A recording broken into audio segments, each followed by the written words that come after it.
Okay. Basic Linguistics for TESOL by Peggy Marcy, professor in the Teacher Education Program at California State University in San Bernardino, California. All right, before I get started, I want to explain that there are lots of good and bad videos on YouTube already about linguistics. So why do you need my attempt? Well, I just didn't see a very generic and concise summary from the standpoint of the TESOL professional. But by no means am I a linguistic expert.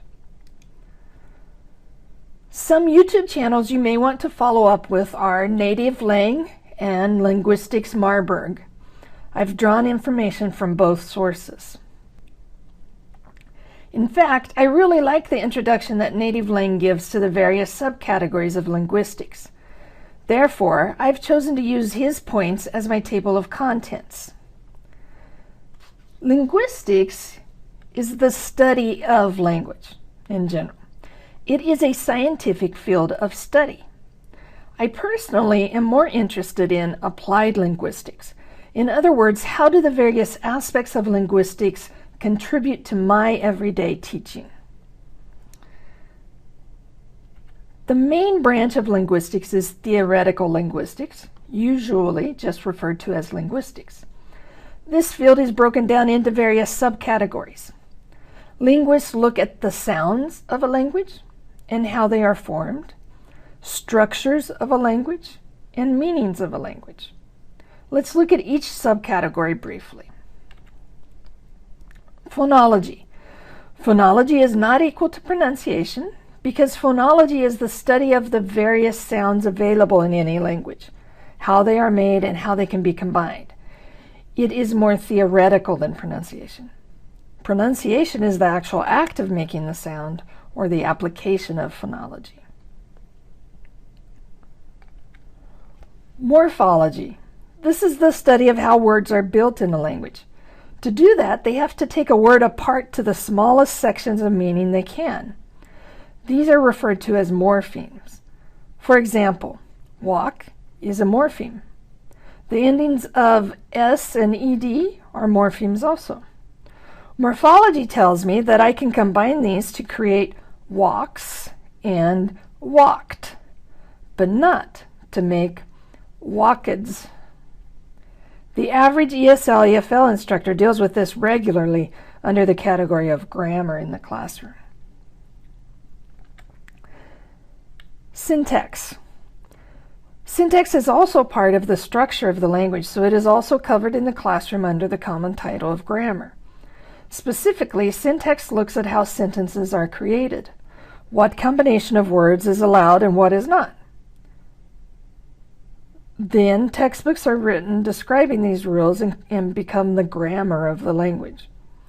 Syntax only cares whether the correct form of a sentence is followed and not really about the meaning. Somewhat about the meaning, but not primarily about the meaning. Mostly about the form and the structure. Text messaging is an example of a communication style that cares mostly about meaning and very little about form. An effective teacher can diagnose a student's writing or speech and prescribe grammar practice that will fix mistakes. But grammar textbooks by themselves are not prescriptive. They are descriptive. It takes the teacher to make them prescriptive. Lexicology. Lexicology studies the words that are available in a language.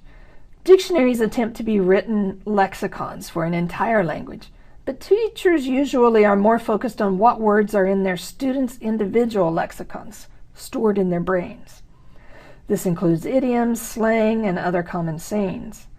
For example, when we teach the word rain, do we ever help students understand the related words of mist, sprinkle, and shower? The famous research here pertains to how many words the Eskimos have for snow. At one time, it has been said that there were around 100 words for snow. Then linguists tore that research apart and said that Boas, the original anthropologist, was incorrectly combining his morphemes. So it became known as a hoax or urban myth. However, in 2013, the Washington Post reported on research definitively proving there are over 50 words for snow among the Inuit in Canada. The point is that a language's lexicon is determined by their surroundings and other cultural values. Semantics. Semantics focuses on the meaning of language. Semantics looks specifically at the meanings of words and how those meanings change based upon surrounding words. Many ESL, EFL instructors focus on explaining to learners the denotative meaning of vocabulary. Denotative is the definition written in the dictionary. But it is just as important to teach connotative meanings as well. Connotative refers to how a word makes you feel. How is the word interpreted?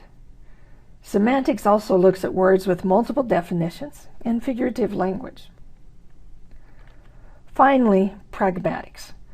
Basically, pragmatics considers every aspect of communication. It includes nonverbal communication as well as the physical location, such as the difference between language in a classroom and language at a park. It also considers whether a person culturally likes to stand close to the listener or farther away. It pays attention to the relationship between the speaker and listener. Have they just met, or do they share a lot of common experiences? Is one older than the other?